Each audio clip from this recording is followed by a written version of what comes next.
Greetings, everyone. Cartoon Retro Boy 64 is here, and you're probably wondering, ever since my best day ever review, is there anything else I want to add to the episode? Actually, because I never talked about flaws with the episode. I mostly talked about possibly about this episode. Well, there's only a few flaws I can actually point out with this episode overall, but I'll talk about them in this video actually, because this is kind of like my extra thoughts on best day ever, honestly. Because I want to explain why people hate this episode, why some people hate this episode, like Paper Dawn, Riders DX, Demeech, Mr. Enter, like these four, and Luke Vaughn, these five people do not like Best Day Ever. I have heard that they do not like this episode at all. Meanwhile, there is some people who actually like Best Day Ever, like 22 Tiger Dude and Pugs 4 Thug. I recommend 22 Tiger Dude, who's a really cool YouTuber anyway. I would love to have him guest star for one of my videos if he ever wants to do that ever, like a collaboration. But considering he's an adult and I'm a teenager, I doubt it. Because like I said, I want to be. I think that I think best. I think I remember it correctly. He gave that episode a 10 out of 10, I believe, and I have to agree. This episode is amazing, but I won't say it's my favorite episode of season 4 overall. So let me explain why some people hate this episode overall. Let's start off with the first thing, the first major problem that people have with Best Day Ever overall. And don't worry, I'm going to talk about the marketing and 24-hour marathon later on. So here's the first thing. The episode has a way to the episode setup is pretty simple. It's pretty basic and simple. SpongeBob wants to have a best day ever, but it's basically things he does every single day. But I have a counter argument with that, honestly. For one is because I think it's all happening on this one day. That what makes it why SpongeBob calls it his best day ever and stuff. And two, and two, I don't think all this events happening in one day has ever happened before. Well, except for Squirt's concert, and the only thing I think the only outliers to this is probably the first three ones, and then I think Squirt's concert is kind of this is actually the second time that Squirt has played in a concert before, because if you remember in the episode Squid Bob Tentacle Pants from season 4 in the exact same season as Best Day Ever, that episode also had Squirt trying to go to Squirt had to had struggles of facing a concert and stuff. Sure, he didn't get his victory like in this episode, but at least it's kind of like the second time. This is the second time that Score gets to do a concert on with his clarinet and stuff. So I'm glad they're giving him a chance, honestly. Here, unlike Squid Bob Tentacle Pants from season 4, which is like I said in the same exact season as season 4, as Best Day Ever. I meant. Okay, so another reason why people have a problem with this episode is because it's not because of the song. I mean, people love. I heard some people do not like Best Day Ever, the song itself, but they have to. But some people think it's catchy and stuff. But let's talk about the second problem with this episode overall. When it comes to people's minds, is that the structure of this episode is very simple and very just simple, very simple. Like all these events happening to SpongeBob is not really impactful or any exciting, honestly. Which this is a valid criticism. I will say that for sure. Like I will say that's a valid criticism.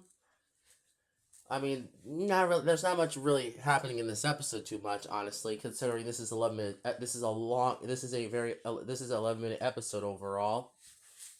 But I wouldn't say it's a terror. I don't. I want to say I don't think the structure is that bad in this episode overall.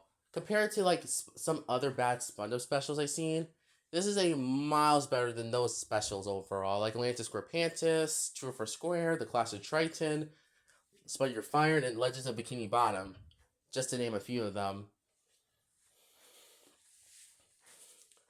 Especially True for Square because that one was a ratings trap. But I argue Best Day Ever is one of the better ratings traps for the show overall when it comes to post movie era. Sure, this was the first one, but I argue this is the This might be one of the best ones. Right next to Pest of the West, Friend or Foe, Um, no, Friend of Foe, Pets, yeah, Pets of the West, big one, the first one versus the big one, and Simone's Last Stand, and I think it came from Ghoul Lagoon, Frozen Face Off, It's a Smart Christmas, Hello Bikini Bottom, etc. It came from Ghoul Lagoon, etc. Like I can name a few specials that I do like in this post movie era. In the post movie era. Anyways, let's move on. Let's move on. So yeah, the structure of this episode is like I heard some people don't like the structure of this episode overall, which I guess it's a valid criticism, but I don't think it's that bad honestly compared to compared to other specials because since some of them feel like they should have just been 11 minutes long honestly instead of just being a special. If I'm being honest. So, anyways, let's move on. Let's move on. Next up is because there's not many jokes in comedy. Yeah, this is kind of something that I feel like people have an issue with this episode for, is because there's not much comedy in this episode. Which is a valid criticism. I will admit also too, this episode is not really that funny. That's why it's only number 9 on my list, honestly. In my top 9 of the season, but honestly, I think that's, well, we'll talk about why I like this episode later on, though.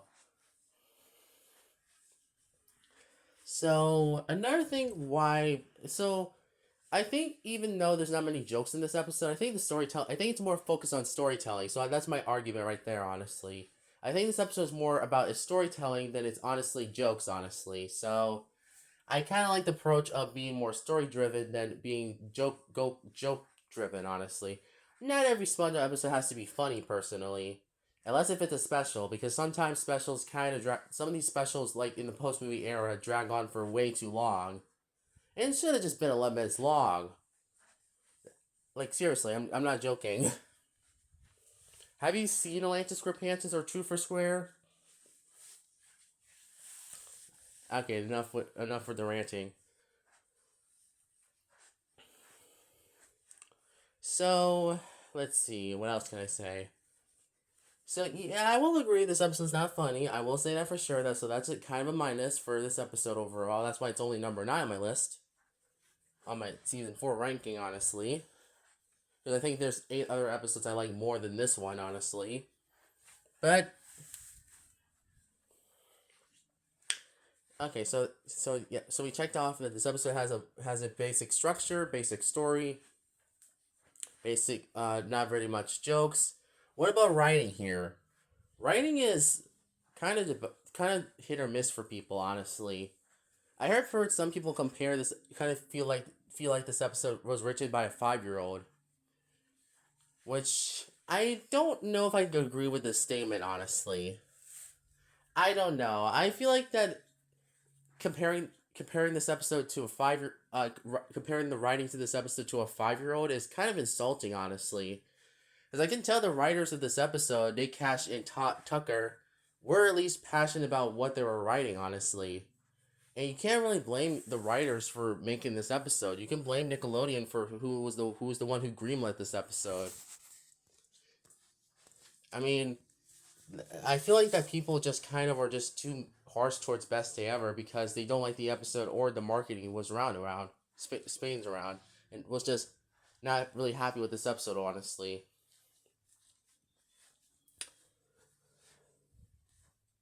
So okay, so another actually there's actually a few more issues that people have with this episode overall. And another thing that people hate about this episode, actually, have some people hate this episode for, is because of not because of the song, which like I said, some people like the song, some people don't like the song, or some people are missed on the song.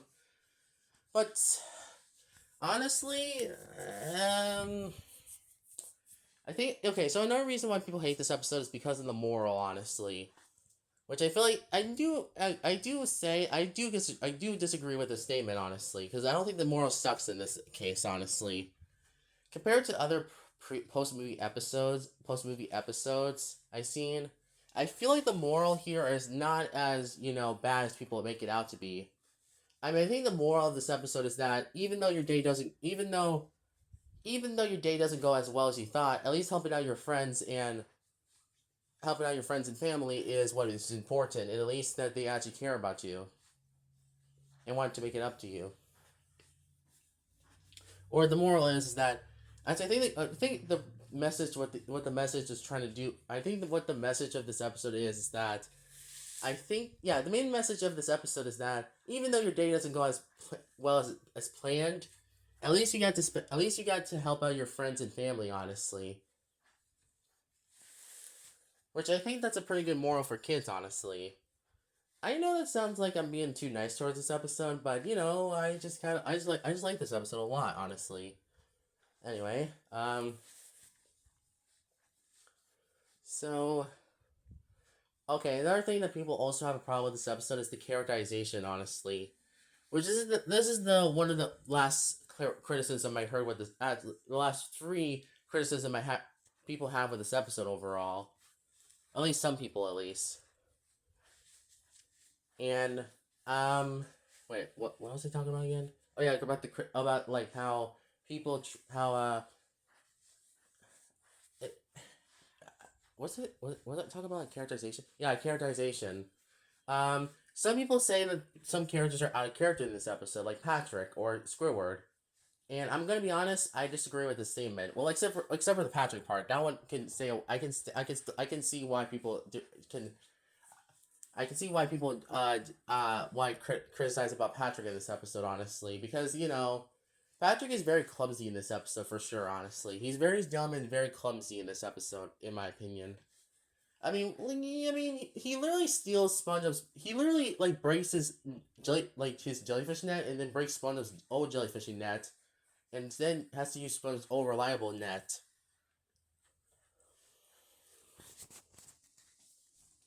And he doesn't even let SpongeBob give it a turn, honestly. Which that's kind of selfish and kind of like that's kind of yours, mine, and mine, Patrick. Honestly, yes, I had to reference that episode, so don't expect too much. And I feel like as for the complaints, I hear from complaints about how Squidward is out of character in this episode. And I disagree with the statement, honestly. Because I feel like this is kind of more of on his nice side, honestly.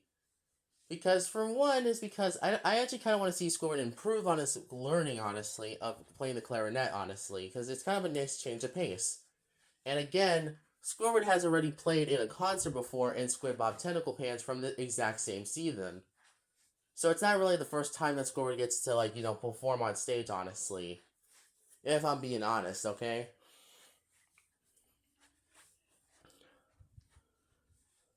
Okay, so I mean, I can see why people. I can see why some people think that characters are out of character in this episode, but I don't. I don't know. I just kind of like. I kind of like just don't mind them honestly in this episode. And sure, you can say like you can sure like, and also for the VPI thing, the whole VPI like VP VIP list thing. Honestly, I think that's kind of sweet of Squidward. Honestly, in my opinion, 'cause I think that's really nice to see him do that. Honestly, like that's pretty nice of him, honestly. Like that's a nice change of pace for Squidward, honestly. Since usually Squidward's a grumpy little jerk, honestly. But I still love his character overall because he's my favorite character of the entire show.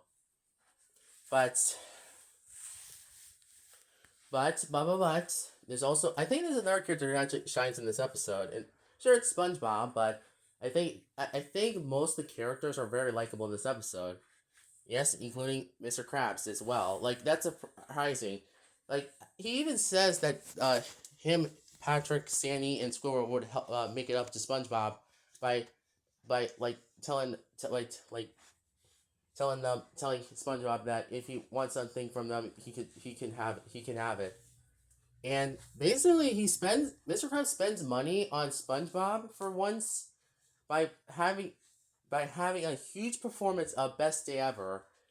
I swear that is very sweet of Mr. Krabs, honestly, in my opinion, honestly. So honestly, I'll give Mr. Krabs credit in this episode. I really like his character here, honestly. He's pretty nice. Like in the final act of the episode, I think that's really nice of him, honestly. That's a rare post Mr. Krabs being like his season 1 equivalent. Or should I say first 3 seasons equivalent. And he's happy about it too as well. I mean, it cost him money, but I think that's really nice of him, honestly. And of course, there's SpongeBob, where I think he's the most in character in this episode overall. Sure, SpongeBob has to, sure he's the main character and he has to struggle through not having his best day ever. But I like how he tries to stay positive throughout the whole episode overall. Even though he just is disappointed that he's not gonna be able to do his like best day ever activities. At least I'm glad that he's at least helping out his friends, honestly, which is a nice change of pace, honestly. Because I like seeing SpongeBob help out his friends with their problems. Not only because I think it's in character, and I also think it's just really nice of him to do.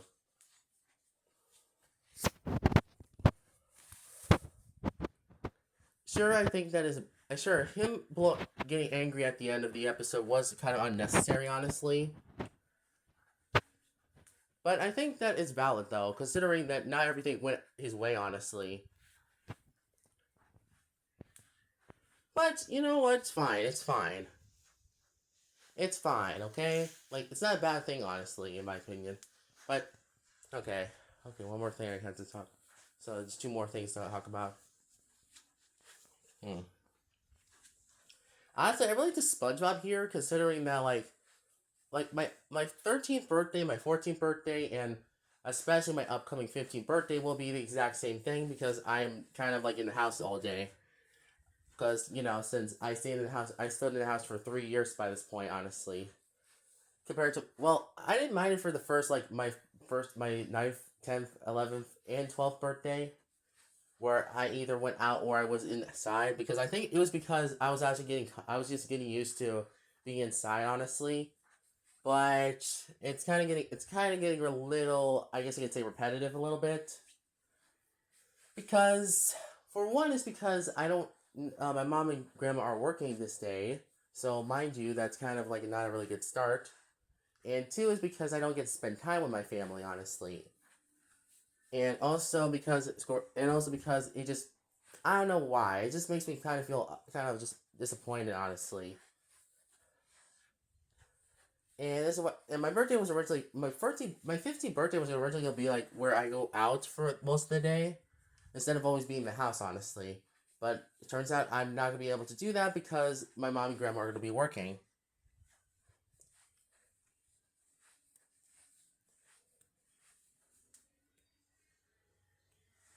So honestly, I don't really care about the presents I get. I just care about spending it with my family, of course. So that's why. That's why I think. That's why I treat my birthday as something more bigger than it actually is. Honestly, kind of you could say my best day ever, basically, if you think about it. Even if my 15th birthday ends up being kind of just decent and just kind of mid, I guess I got to spend a little bit of time with my family, but not by much, honestly. So yeah, I think mainly this episode is like it's kind of like this might be the perfect example of what I'm talking about when it comes to my like there's like rewatching this episode like a few months ago. This might be one of the most relatable episodes I ever seen in my life, honestly. Because I feel like this episode is kind of a metaphor for my birthday, honestly, considering I treat it like it's my best day ever, basically. Even if sometimes it's not always my best day ever because it's just a simple birthday and stuff. But anyway, because I don't, like I said, I don't really care about the presents. All I care about is spending it with my family and stuff. That's all I care about, honestly. I don't just always care about the gifts I get, honestly. Sure, they make me happy, but I don't think it's making me as happy as spending it with my family, of course, or my grandma and my mom and my sister and my, grandpa. Wait, I realized it. Okay, never mind, never mind. Never mind about the last one. Sorry. I mean, heck, my uncles, aunts, and cousins, my uncle Brill, Aunt Clarabelle, and cousin Jayla, are not coming down for Christmas this year, which is kind of disappointing considering I wanted them to come down for my birthday or Christmas, honestly. But it's fine, I guess. I guess I'll just wait until next year, honestly. But anyways, let's move on to the next problem with this episode. I heard people talk about the narrative. It's very straightforward, and it's not very, and it has no like break and stops. Honestly, like it's not really it's not really like that. It's not really like it doesn't break loose of what it is. Honestly, like you think it like people say it's predictable as well. That's what most people say about this episode, and I have to also disagree again, considering just because the episode is predictable as get out, it doesn't mean it's a bad episode overall. It's like sure, it's a little predictable, but it's not bad, honestly, in my opinion. I mean, it's like I can see why people may not like the narrative of this episode, but I don't think it's the worst thing ever, honestly. Compared to some of the Spam specials I've seen, I think bad Spam specials I've seen, this one has some more decent highlights compared to those episodes, honestly. So that's why. And finally, let's get to the big problem of this episode overall: the marketing. Yeah, Best Day Ever had a had a pretty big marketing when it comes to Nickelodeon. Not only did this episode get a 24-hour marathon, not only this episode got also a flash game and some plushies. Not only did this episode also got a gift card, Best Eye DVD thing. I don't really know what I don't know what it really I don't know what it looks like, but I'll show you guys what it looks like. As you know, since it's kind of like a I don't know what it's really I don't know what it's supposed to be, but I think it's like something that promotes Best Day Ever. I'll show you guys what it looks like, honestly, because since why not? Why not?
That's what it basically looks like. Basically, this was originally uploaded like a month ago. Honestly.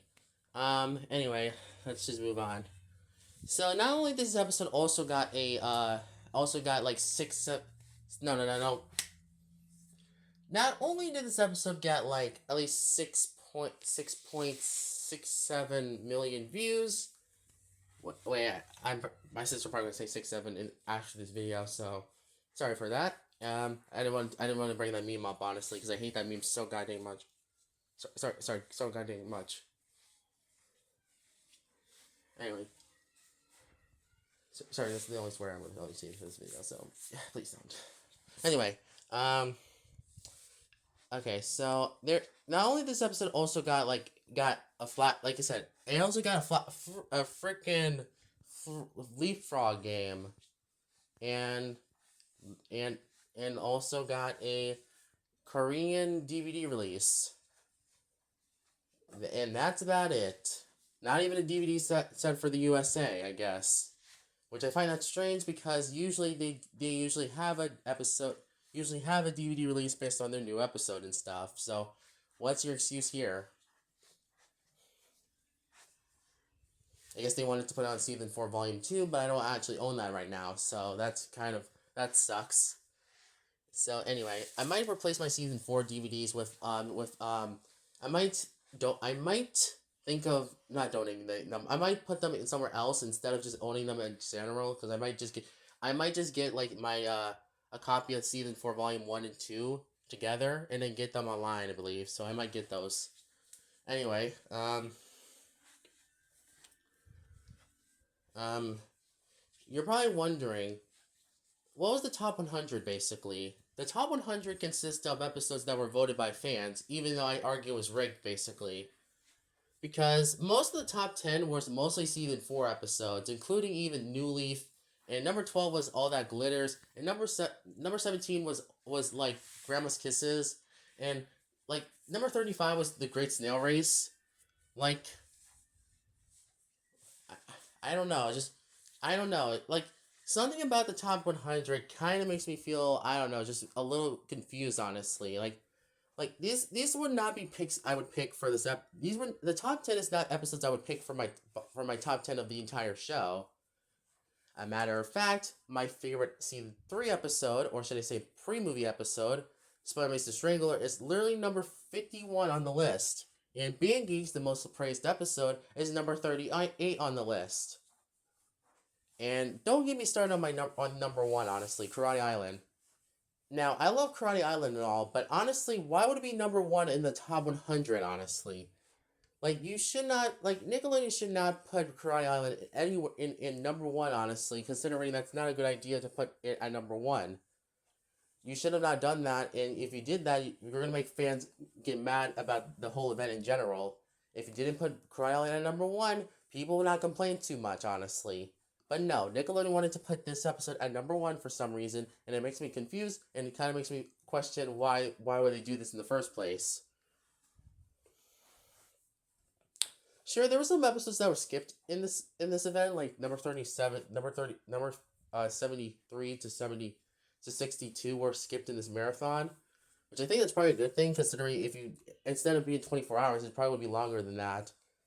If you think about it, probably like 30 hours, honestly, into like it probably be like 3 days, honestly, into a marathon, honestly. So that's why I think it's a good idea that they only made it 2 days, honestly. 1 day, one night, and 1 day, full day, basically. So at least I'm glad they did that. Anyway, so what's the final verdict of what is my problems with Best Day Ever overall? First, let's talk about the why I like Best Day Ever though. Actually, despite all the marketing and misleading advertising, I still like this episode though, no question. But there is one more thing I will talk about. Why I like Best Day Ever a lot. Firstly, is that it's the storytelling. Honestly, for one, like I said, I think it's because the storytelling is really good in my opinion. I think it's nice that they're doing. It's nice that it's nice of a story, and I don't mind the story of this episode overall. It's simple, but kind of sugar sweet, honestly. And I like the idea of SpongeBob having a best day ever, and have to deal with with his friends when it comes to like their problems and have to like solve them. Honestly, that's like a good idea for an episode. Honestly, and having seen and watching SpongeBob struggle is kind of what makes the episode honestly more enjoyable. Because it doesn't mean that's what has to like be perfect. It doesn't mean this episode has to be perfect. Honestly, even though I'm loving Best Day Ever, and also I love how I think every character is in character in this episode except for Patrick. I think that I think the whole writing in this episode is pretty nice. I do like the song of this episode, Best Day Ever, since it's the best song. It's my favorite song of the entire show. And let's see, what else can I say? I think one more thing I can say that I like about this episode is because I love the comic. I love a little bit of the comic in this episode. There is some jokes I do like in this episode, though. I will say that for sure. I like the joke where there's only one joke I can say, and I think it's the best part of the episode. And that is SpongeBob trying to get into the concert, honestly. The ways he tries to get into the concert is pretty funny, in my opinion, so I don't mind it, honestly. It's just funny to see SpongeBob trying to get into the concert in many different ways, like sneaking into the wall, trying to make a puppet of himself to sneak in, and stuff like that. Like, that's pretty funny, honestly, in my opinion. But anyway, overall, I think Best Day Ever has, like, a lot of, like, charm poured into it, honestly. It does have some things that makes it feel like a good episode, honestly. And I do think, well, actually, there's one more thing. There's actually one more thing I have to talk about. It's the problems in this episode. So, there's a few problems with this episode overall. First, like I said, the marketing is very too overhyped. I do think this episode should have had a bit stronger story overall. Like, even though I like I like the storyline of this episode, I do think it could have been longer and could have been much better, honestly. If this was a special episode, anyway, if you're wondering.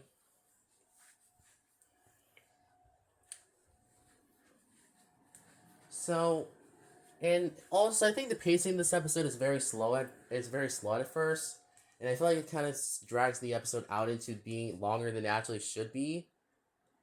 But I don't think it's bad, honestly, in my opinion.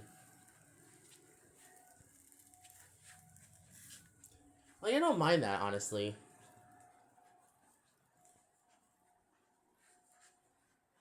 Like, I don't mind that, honestly. Like, guys. Like, it's just like, I don't know. I don't know. Like I said, the pacing in this episode could be a little bit of a mixed bag for me, considering I think the pacing in post-movie SpongeBob is kind of a hit or miss for me. There is some episodes that don't have bad pacing. Like, I do think some of the specials have good pacing, and some of the regular Lemon episodes have good pacing as well. But I think this became more apparent in season 6 through season 9, through the first half of season 9, because the pacing in the episodes in those seasons were really a detriment for those seasons overall. Because I think that was the main big problem I have with post movie SpongeBob. Honestly, is that the pacing is just like all over the place.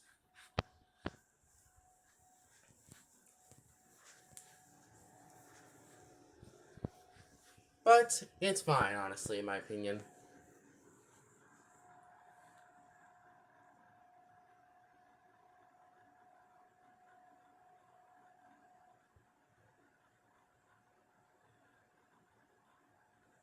Like I said, I don't mind Best Day Ever, and I'll tell you this one more problem I have with this episode is Patrick, honestly, because he's not really that smart in this episode. He's just kind of a jerk in this one.